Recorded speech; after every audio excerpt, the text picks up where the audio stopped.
കൂടുതൽ വാർത്തകളും വീഡിയോകളും കാണാൻ ഈ ചാനൽ സബ്സ്ക്രൈബ് ചെയ്യുക. കൂടെ ബെൽ ബട്ടൺ അമർത്തുക. Please subscribe our channel. നമസ്കാരം. എല്ലാ മാന്യ പ്രേക്ഷകർക്കും ജ്യോതിഷ പ്രേമികൾക്കും എൻ്റെ ഈ എളിയ എപ്പിസോഡിലേക്ക് വിനീതമായ സ്വാഗതം. ഒരുപാട് കമൻറ്റുകൾ നമുക്ക് വന്നിരിക്കുന്നത് നീചഭംഗ രാജയോഗം. ഒരുപാട് യോഗങ്ങളുണ്ട്. നമ്മൾ ജാതകം എഴുതുമ്പോൾ ആ ജാതകത്തിൽ ഒരുപാട് യശസ്സുമംഗള യോഗം, അതുപോലെ തന്നെ ഗജകേശ്വരി യോഗം, നീചഭംഗ രാജയോഗം, അങ്ങനെ പറയുന്ന ഇങ്ങനെയൊക്കെ പറയുന്നതായിട്ടുള്ള ഒരുപാട് യോഗങ്ങളുണ്ട്. എന്ന് പറഞ്ഞുള്ളൊരു യോഗമാണ് നീചഭംഗ രാജയോഗം. നീചഭംഗ രാജയോഗം എന്ന് പറഞ്ഞു കഴിഞ്ഞാൽ ഒരു ഉദാഹരണമായിട്ട് നമ്മൾ പറയുകയാണെങ്കിൽ, ഏത് ഗ്രഹമാണോ നമ്മുടെ ഗ്രഹനിലയിൽ നീചത്തിൽ നിൽക്കുന്നതും ആ നീചത്തിൽ നിൽക്കുന്ന രാശിയുടെ അധിപൻ, അല്ലെങ്കിൽ നീചത്തിൽ നിൽക്കുന്ന രാശിയോ അത് ദൃഷ്ടി ചെയ്യുന്ന രാശിയുടെയോ അധിപൻ. അപ്പോൾ നമ്മൾ ഉദ്ദേശിക്കുകയാണെങ്കിൽ ഇപ്പം മേടൻ രാശി ആദിത്യന് അത്യുച്ചമാണ് അല്ലേ. തുലാൻ രാശി എന്ന് പറഞ്ഞു കഴിഞ്ഞാൽ നീചത്തിലാണ് വരിക. ഇപ്പം ശുക്രൻ അത്യുച്ചം എന്ന് പറഞ്ഞാൽ മീനൻ രാശിയാണ്. ഓരോ ഗ്രഹങ്ങൾക്കും ഓരോ രാശി ഉച്ചവും നീചവും കൊടുത്തിട്ടുണ്ട് അല്ലേ. അപ്പം ശുക്രൻ മീനത്തിൽ അത്യുച്ചനായിട്ട് നിൽക്കുകയാണെങ്കിൽ അത് നീചത്തിൽ വരുമ്പം കന്യരാശിയിൽ വരുന്നു. ആ കന്യ രാശിയിൽ വരികയും ആ രാശിയുടെ അധിപൻ അല്ലെങ്കിൽ ആ രാശി ദൃഷ്ടി ചെയ്യുന്നതായിട്ടുള്ള ഗ്രഹം വ്യാഴമാണ്. ഇത് ലഗ്നാൽ 4, 7, 10 ഭാവത്തിലുള്ള ലഗ്നാൽ കേന്ദ്രത്തിൽ വരികയാണെങ്കിൽ ആ ഒരാൾക്ക് നീചഭംഗ രാജയോഗം എന്നാണ് പറയപ്പെടുക അല്ലേ. അങ്ങനല്ലേ നീചഭംഗ രാജയോഗം എന്ന് പറയുന്നത്? അത് തന്നെ ഒരർത്ഥമാണ്. നീചത്തിൽ വന്നിട്ട് ഇപ്പം നമ്മൾ പല ആൾക്കാരെയും ശ്രദ്ധിച്ചിട്ടുണ്ട്. ഒരുപാട് കഷ്ടനഷ്ടങ്ങളൊക്കെ അനുഭവിച്ച്, ഒരുപാട് ദോഷങ്ങളും ദുരിതങ്ങളും ഒക്കെ അനുഭവിച്ച് ചില ആൾക്കാരെയൊക്കെ ശ്രദ്ധിച്ചു നോക്കുക. ചില ആക്സിഡൻറ്റുകൾ പെട്ടെന്ന് നമുക്ക് മനസ്സിലാകാൻ വേണ്ടിയാണ് ചില ആക്സിഡൻറ്റുകളൊക്കെ പറ്റിക്കഴിഞ്ഞതിന് ശേഷം വരുന്ന നക്ഷത്രക്കാർ, അതെല്ലാം ആ ആക്സിഡൻറ്റ് കഴിഞ്ഞതിന് ശേഷം രോഗമൊക്കെ പുറത്ത് വരുന്ന ആൾക്കാർ കുറേ കാലങ്ങൾ കഴിയും, 1-2 വർഷം കഴിയുമ്പോഴത്തേക്ക് അവർക്ക് ഉയർച്ച ഉണ്ടാകുന്നത് നമ്മൾ കാണാം.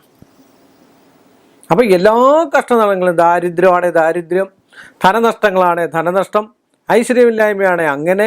അത് തന്നെയല്ല, വീട്ടിലും നാട്ടിലും എല്ലാം കുറേ കഷ്ടപ്പെട്ട് നാട് വിട്ടും ഒക്കെ പോയിട്ട് ഒരുപാട് ധനാഢ്യതയും നല്ല വീടുകൾ, നല്ല വസ്ത്രങ്ങളും ആഭരണങ്ങളും ഒക്കെ ആയിട്ട് വരുന്നതായിട്ടാണ് നീചഭംഗ രാജയോഗം എന്ന് പറയുന്നത്.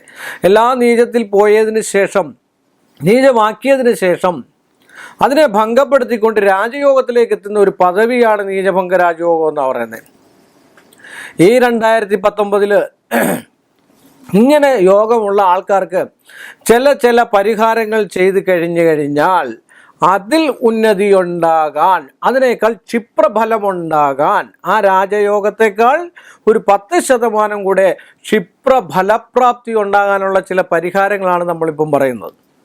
അപ്പം നീചത്തിൽ നിൽക്കുന്ന ഇപ്പം ആദിത്യനാണെങ്കിൽ ആ ആദിത്യന്, ശിവന് പ്രത്യേകം പരിഹാരങ്ങളും ശിവസഹസ്രനാമം വായിക്കുന്നതൊക്കെ ഈ നക്ഷത്രക്കാർക്ക് ഈ 2019 ഏറ്റവും ഉത്തമമാണ്.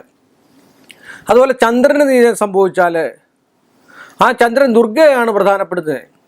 ആ ദുർഗാദേവിയെ പ്രസാദിപ്പിക്കുക, ദുർഗാക്ഷേത്രത്തിൽ പോവുക, ചൊവ്വാഴ്ച വ്രതം എടുക്കുക, പിന്നെ ദുർഗാദേവിക്ക് പുഷ്പങ്ങൾ അർച്ചിക്കുക, പുഷ്പാഞ്ജലി നടത്തുക. ഇങ്ങനെയൊക്കെ ചെയ്ത് കണ്ടു കഴിഞ്ഞാൽ ഇങ്ങനെയുള്ള ആൾക്കാർക്ക് ഏറ്റവും അത്യുഗ്ര യോഗമായിട്ടുള്ള ഒരു ഫലമായിരിക്കും ഈ 2019 വരാൻ പോകുന്നത്.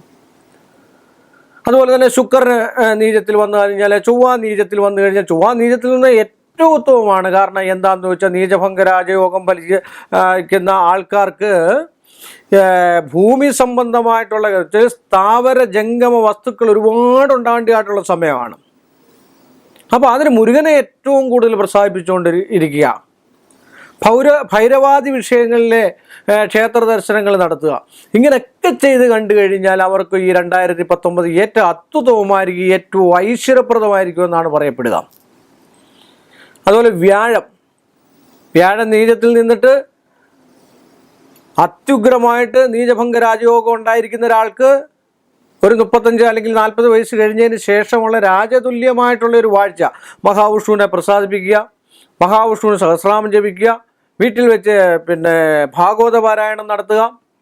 ഇങ്ങനെയൊക്കെ ചെയ്ത് കണ്ടു കഴിഞ്ഞാൽ ഒരുപാട് സ്വത്തുക്കളും ധനവും ഐശ്വര്യവും സമ്പൽ സമൃദ്ധിയും വീട്ടിലൊരു സമാധാനവും ഒക്കെ ഉണ്ടാകാൻ ഈ നീചഭംഗ രാജയോഗക്കാർക്ക് ഈ ഒരു 2019 ഏറ്റവും ഉത്തമമായിരിക്കും. പലരും പറഞ്ഞിട്ടുണ്ട് എന്നോട് യോഗങ്ങളെക്കുറിച്ചൊക്കെ വിശദീകരിക്കുക. അതുപോലെ പഞ്ചമഹാപുരുഷ യോഗം, ബലത്തോടു കൂടി 5 ഗ്രഹങ്ങൾ ഒരു രാശിയിൽ നിൽക്കുവാണെങ്കിൽ പഞ്ചമഹാപുരുഷ യോഗം എന്നാണ് പറയുക. അതിനും വേറെ ഒരു ക്രമവും പ്രമാണവും ഒക്കെ ഉണ്ട്. അത് മറ്റൊരു എപ്പിസോഡിൽ നമുക്ക് പറയാം. അപ്പോൾ ഈ നീചഭംഗ രാജയോഗത്തിൽ നിൽക്കുന്ന ഇങ്ങനെയുള്ള ആൾക്കാർ, ശനിയാണ് അങ്ങനെ നിൽക്കുന്നെങ്കിൽ ശനിക്ക് ശാസ്താവിന് നീരാഞ്ജനം നടത്തുക, എള്ളുകിഴി കത്തിക്കുക, അതുപോലെ എള്ളെണ്ണ കൊണ്ട് അഭിഷേകം നടത്തുക. രോഗദുരിതങ്ങളുണ്ടെങ്കിൽ ഇവർക്കൊക്കെ ധനവും ഐശ്വര്യവും ജോലിയും പ്രമോഷനും മറ്റു കാര്യം, ഒരു കസേര, ഒരു സിംഹാസനം അവർക്കായിട്ടുണ്ടാകാനുള്ള സാധ്യത ഈ 2019 ഏറ്റവും അത്യുത്തമമാണ്. ഇങ്ങനെയൊക്കെയുള്ള പരിഹാരങ്ങളൂടെ ചെയ്തു കഴിഞ്ഞാൽ 10% കൂടെ കൂടുതൽ നമ്മൾ എന്ത് അഭീഷ്ടത്തിന് വേണ്ടി സിദ്ധിക്കാനായിട്ട് ആഗ്രഹിക്കുന്നു അഭീഷ്ടം സാധിക്കുമെന്നാണ് പറയപ്പെടുക. അപ്പോൾ നിങ്ങളെല്ലാവരും, നിങ്ങൾക്ക് നീചഭംഗ രാജയോഗം ഉണ്ടെങ്കിൽ നിങ്ങളെല്ലാവരും ഇങ്ങനെയൊക്കെയുള്ള പരിഹാരങ്ങൾ ചെയ്തു കണ്ടു കഴിഞ്ഞാൽ നിങ്ങൾക്ക് ധനവും ഐശ്വര്യവും ഒന്നുകൂടെ കൂടുകയും വീട്ടിലെ അന്തരീക്ഷത്തിന് സമാധാനപരമായിട്ടുള്ളൊരവസ്ഥയും ഐശ്വര്യവും മഹാലക്ഷ്മിയും ഒക്കെ വാഴുന്നതായിട്ടുള്ള ഒരവസ്ഥയാണ് നീചഭംഗ രാജയോഗത്തിന് കാണുന്നത് എന്ന് പറഞ്ഞുകൊണ്ട് ഈ എപ്പിസോഡ് ഞാനിവിടെ വൈൻഡപ്പ് ചെയ്യുന്നു. വീണ്ടും നമ്മൾ തമ്മിൽ കാണുന്നതുവരെ എല്ലാ മാന്യ പ്രേക്ഷകർക്കും എൻ്റെ വിനീതമായ നന്ദി, നമസ്കാരം. കൂടുതൽ വാർത്തകളും വീഡിയോകളും കാണാൻ ഈ ചാനൽ സബ്സ്ക്രൈബ് ചെയ്യുക. കൂടെ ബെൽ ബട്ടൺ അമർത്തുക. Please subscribe our channel.